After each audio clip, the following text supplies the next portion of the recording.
UP is one of the most impoverished states of India. It fares very poorly on indicators of human development and education.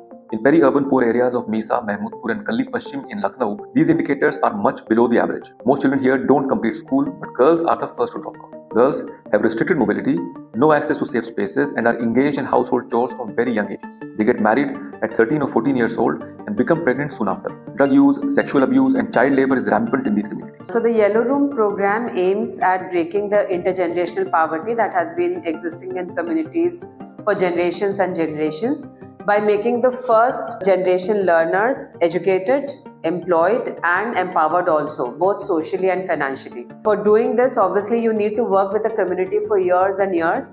And also while working for years and years, the work with every child has to be extremely deep and immersive. And it is not just the change in the children, we're also looking at the social transformation that happens in the communities through these yellow rooms, because yellow rooms definitely are a tool to bring education into that particular community where no one has ever gone to school or no one is completely educated. But it is also a tool to actually change the mindsets of the people living there.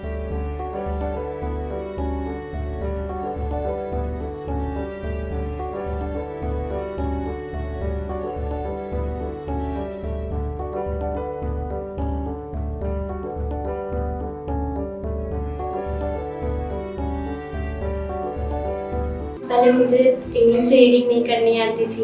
Yellow room में आके मुझे English read करना है। ठीक है, guardian को बोलना कि छुट्टी के बाद आए, सेफ प्लेस मान लिया कि वहाँ जाओ, वाईआर में एकदम सेफ है। पढ़ने लिखने में बहुत तेज हुई है बच्ची हमारी। जब येलो रूम नहीं खुला था तब उतना पढ़ने लिखने में तेज नहीं थी। जब से खुला है 1 साल हो गए तब से बहुत मतलब पढ़ने लिखने में तेज हुई। बात भी मानती हैं, हमारी क्लास भी लेती है बिटिया छोटी वाली कि पापा आओ तुमको हम पढ़ा दें, हम पढ़े नहीं। हमें पहले मैथ थोड़ी कम आती थी, जब से येलो रूम आने लगे तो हमको मैथ बहुत अच्छी लगती है, बहुत। हमको मैथ के अलावा कोई सब्जेक्ट ही नहीं अच्छा लगता है और मैथ हम बहुत पढ़ने लगे हैं। पहले तो किसी से बात नहीं कर पाते थे, जब से येलो रूम में आए बहुत लोगों से मिले और उनसे बात किया तो तब से बात करना भी सीख गया। मुझे नैतिक शिक्षा में पढ़ाना बहुत अच्छा लगता है, बिकॉज उसमें जो डायलॉग्स होते हैं वो ड्रामा क्रिएट मतलब जब हम लोग करते हैं तो बच्चे मतलब फुल ऑफ, जैसे थिएटर नहीं होता है वैसे अपने अंदर मतलब वो डायलॉग्स बोलते हैं और एक्सप्रेशन करते हैं, तो मतलब बहुत अच्छा लगता है। मतलब वो एक अलग सा फन आ जाता है। क्लास कंडक्ट कराते वक्त लगता है कि मैं किसी फन हॉल में खड़ी हूँ, तो बहुत अच्छा लगता है उस समय। उनमें सबसे बड़ा बदलाव ये देखने लगा कि बहुत सारे कम्युनिटी में, जैसे हम बात करें मीसा येलो रूम्स की और महमूदपुर येलो रूम्स की, जो कि हमारा एक गांव एरिया है, वहाँ की औरतें अपने घर से बाहर नहीं निकलती थी, लेकिन हमारे येलो रूम की पीटीएम की वजह से वो अपने आधा घंटा 1 घंटा पीटीएम में आते हैं और येलो रूम में अपना समय देते हैं। ये बहुत बड़ा बदलाव है एक गांव को देखते हुए। और सबसे बड़ा ये है कि गुड टच बैड टच के बारे में बेटी मम से बताई कि मम्मी आज हमको ये येलो रूम में बताया गया था, तो क्या मम्मी ऐसे बैड टच गुड टच होता है? मैंने कहा हाँ बेटा। गाली बच्चे बहुत देते थे, गाली देना बंद कर दी, जो साथ में बैठते नहीं थे वो यहाँ वहाँ क्या करते, गोले में बैठाई, सर्कल में बैठिए या रो में बैठिए। तो ये करता था, अगर वो अदर कास्ट का बच्चा वहाँ बैठा तो कुछ बच्चे थे उस लाइन में नहीं बैठते थे, इधर आके बैठते रहते, नहीं मैं उधर नहीं बैठूंगा क्योंकि उस कास्ट में है, वो निजी कास्ट के नहाए नहीं होंगे, बदबू करेंगे।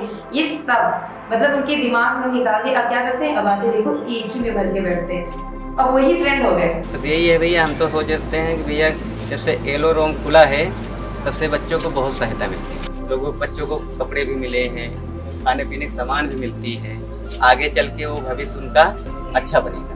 जेंडर सेक्शन में जैसे कि हम लोग लड़के लड़कियों में भेदभाव करते हैं कि ये हम लोग जैसे झाड़ू नहीं लगाएंगे, लड़कियाँ झाड़ू लगाती हैं, तो इसमें भेदभाव यहाँ पे नहीं होता है, सब लोग करते हैं।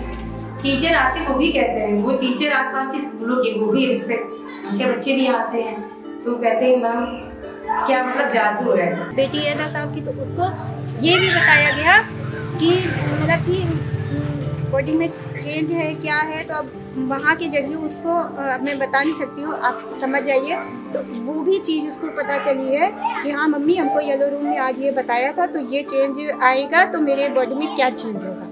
In less than a year of having begun sessions and community outreach, we feel that the impact has been deep. It will only deepen over the years. For the communities of Misa, Mahmudpur and Kalli Paschim in Lucknow, Ashray Hasta Trust has begun something powerful, a patient, persistent and long-term journey that will reshape these communities for generations. और तुम्हारा दोस्त है कोई यहाँ पे? कौन कौन है तुम्हारा दोस्त? बहुत सारे। तो भैया देखो गरीब आदमी है, 2 बिटिया है हमारे, मेहनत मजदूरी करके पीठ पे ईंटा चढ़ा के कोई तरह हम घर परिवार चला रहे हैं। येलो रूम के बारे में ये कहना चाहेंगे कि ये चलता रहे हमेशा, बच्चों के भविष्य के लिए बहुत अच्छा है। येलो रूम में अच्छे, बहुत अच्छे।